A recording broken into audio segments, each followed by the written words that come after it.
지 원래 이렇게 손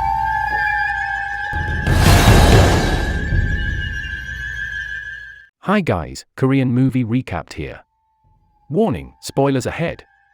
Today, I'm going to recap a Korean horror movie released in 2014, called Morning Grave. The film is about a high school boy who can see ghosts. He transfers to a school in the countryside and befriends a ghost while trying to figure out the mystery of another vengeful spirit. What will he uncover? Let's find out together.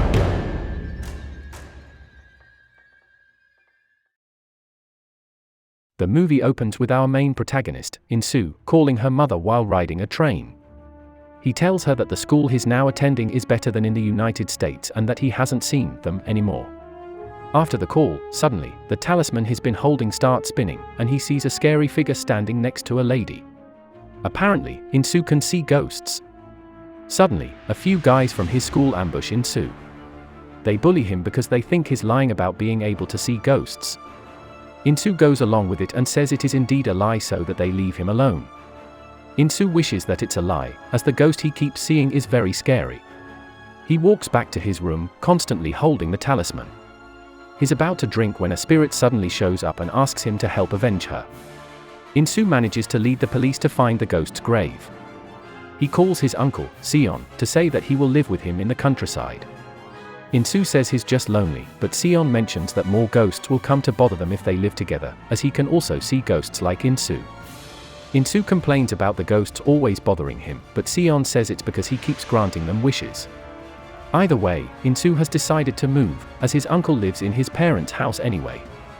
He asks about the family of a girl named Young, who was apparently in an incident when he was younger there, but Seon doesn't know. On the bus to the house, In-soo sees a pretty girl in uniform, and she meets his gaze. He arrives at the house, and Seon checks if there's any ghost following him. In-soo comments about the number of talismans set up in the place. The two talk about how Seon has agoraphobia after being possessed by a ghost.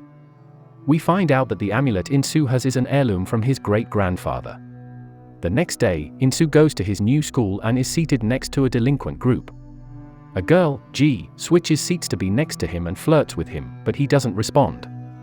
Later that day, he sees a ghost putting a bloody handprint on the class window. He talks about it with Seon, and he says that means the ghost is full of grudge. In-soo goes to a field the following day and draws a woman and her dog. Suddenly, the girl he saw from the bus approaches him, complimenting his drawing. She tells him that the woman is blind and that her companion dog died, but she notices that In-soo can see the dog too. In-soo's class delinquents show up and bully him because he's from Seoul. One of them, Hae, is apparently from the same elementary school as In-soo, and knows about the incident with Young. In a flashback, young In-soo explains to a teacher that Young, who has been missing, is right next to him and keeps saying that she can't breathe underwater. The teacher doesn't believe him until suddenly, the floor is filled with water.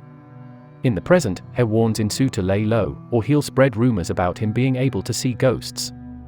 At night, someone is killing a pet dog named Korong and a photo of a girl gets splattered by blood. Apparently, the girl called Seung-hee is the dog's owner, who thinks that her dog is just missing. She hears a loud sound at home and sees a black plastic bag hanging from an ornament. Under it, there is Korong's collar, and when she checks it out, the bag bursts with blood, and she panics. She washes her face and grabs a knife to protect herself, but then decides to call her friend, saying that someone called Se is there before her door slams shut by itself, and she screams. Sometime later in school, Ji is worried that Seung-hee has run away again because she hasn't come home since yesterday. The girl from earlier appears again during lunch break, as she is apparently a ghost. The schoolgirl ghost asks why In-soo ignores her even though he can see her. She says she won't ask for revenge and wants to talk to In-soo because she's bored, so In-soo asks if she was a student there. She says she can't remember much, not even her own name. Suddenly, she feels something is wrong and says to In-soo that it's the mask before leaving. He tries to follow the spiritual energy using his talisman and sees a female ghost hiding in a shed, but he pretends not to see her.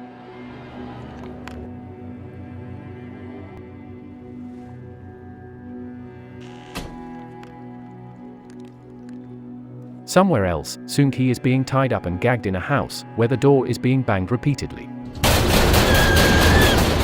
That night, Seon shows off a holy sword and dagger while In-soo laments over the incident with Young. He thinks that the perpetrator would have been caught earlier if he had told the truth sooner, but Seon says that it's not his fault as he was also a victim. While weightlifting, Seon sees the ghost that Insu saw in the shed earlier hiding on their roof. The next day, Insu tells the blind woman that her dog is still with her, and she feels happy about it. She asks if his girlfriend is also there. Apparently, she can hear the schoolgirl ghost very clearly. She and Insu chat while walking. He tells her about Young being the first ghost he ever saw and that she told her who killed her, yet he was too scared to say it to anyone. He comes to a small house, Young's parents' house, and the father reassures him that it's not his fault. He then sees a beautiful Young smiling and waving at him before disappearing. The schoolgirl ghost says that she must be waiting for Insu before leaving the earth. They head back on Insu's bike, the girl ghost riding on the back.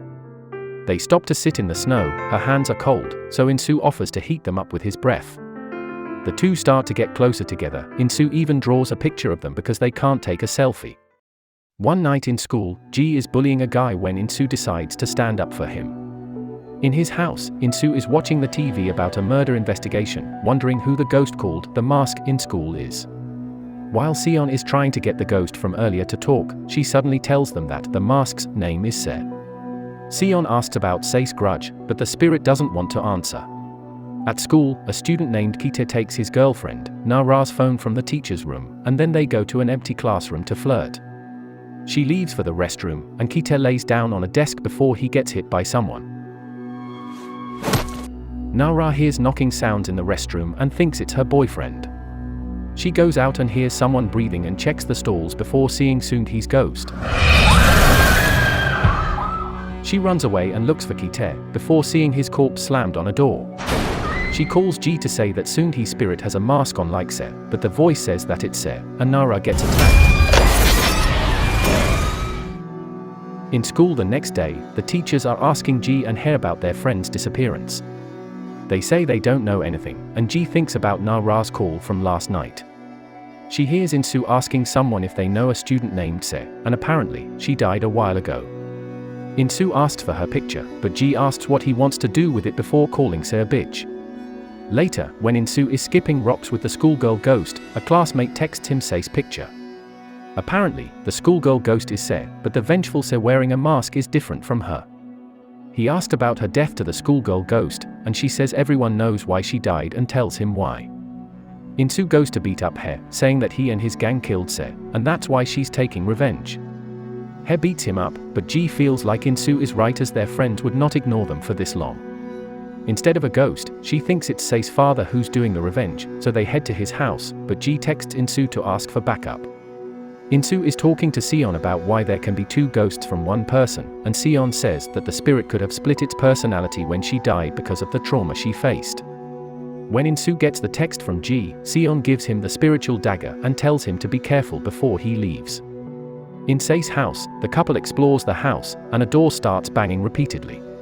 They try to leave, but the exit won't open, and instead, the door that was banging is now open. Beyond it, they see Se's ghost, and Ji screams. Insu, who just arrived, hears the scream and tries to find the couple. Meanwhile, in the house, Hae gets hit by Se's father, who is human. He keeps getting hit until he dies in front of Ji, and the next target is her. She begs for forgiveness from Se but gets hit either way. Insu sees Se's father coming out, so he goes inside the house and sees the corpse of Hae and Ji. He then sees Se's preserved body in a wardrobe. In a flashback, Ji and her gang are bullying their classmate, until she gets reported by someone to the school. She tries to find out who reported her, and it turns out to be Se, so they abuse her for it, cutting her hair and making her wear a mask at all times. The abuse goes on for a long time, yet nobody in the class would help her because they don't care or are too scared of Ji's gang, even the teachers don't care. Finally, Se can't endure it and decides to end it all. Back in the present, Insu also finds a notebook in Se's room, and it turns out that it was his when they used to draw together as kids.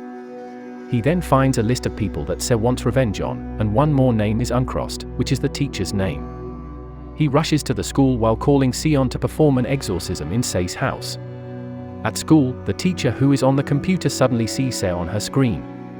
Insu gets a text from her to come to the library as soon as possible, where other kids are gathered because they got the same text.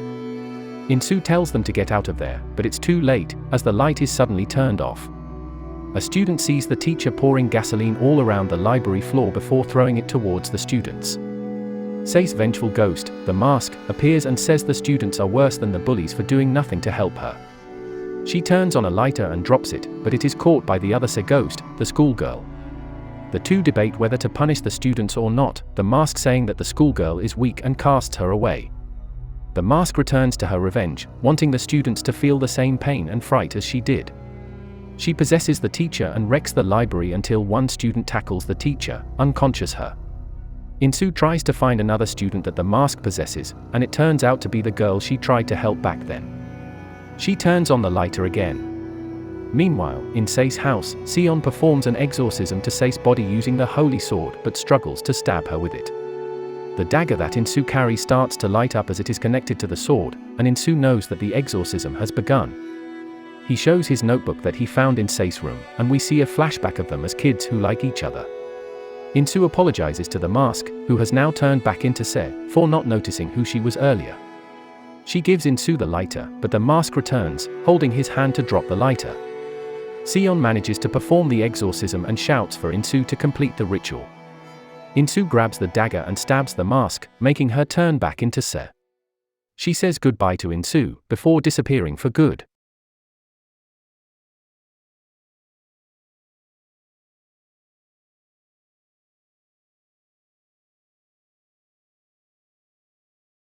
The whole class goes to Sei's grave to pray for her the next day. 5 years later, Insu is now an adult and has become a trainee teacher in his high school.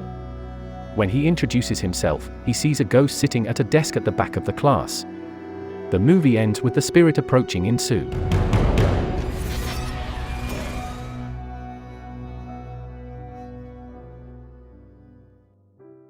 Not standing up against bullying is also part of the problem.